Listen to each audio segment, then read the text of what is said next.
নিত্য প্রয়োজনীয় পণ্য সামগ্রীর কালোবাজারি রোধে বিলোনিয়া মহকুমা প্রশাসনের উদ্যোগে বিলোনিয়া শহরের বিভিন্ন বাজারগুলিতে অভিযান চালানো হয় রবিবার।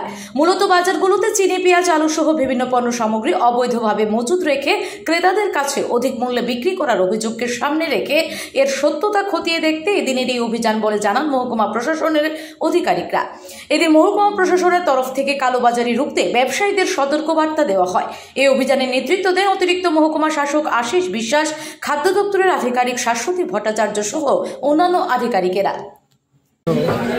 বিভিন্ন মার্কেটে আলু পেঁয়াজের দাম কিছুটা বেড়েছে, তো এই ভিত্তিতে আমরা আজকে বিলোনিয়া একটঙ্কিলা যে মার্কেট, প্রভাতী মার্কেট, সেখানে আমরা আসলাম যাচাই করতে যে খবরটা ঠিক আছে। আমরা প্রথমে পাইকারি দোকানে গেলাম, এখানে পাইকারি আলু এবং পেঁয়াজ বিক্রি হয়।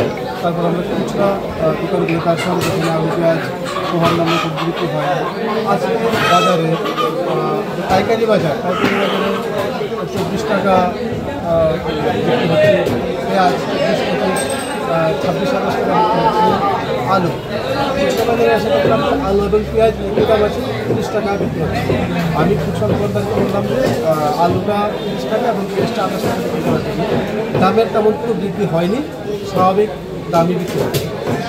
তো আপনাদের এই ধরনের অভিযান কি ধারাবাহিকভাবে চলতে থাকে? এটা আমাদের রুটিন অভিযান, আমরা প্রতিনিয়ত করে থাকি। আপনারা দেখেন আমাদের অভিযান চলতে থাকে। এ পর্যন্ত কাউরে ফাইন টাইন করা হয়েছে?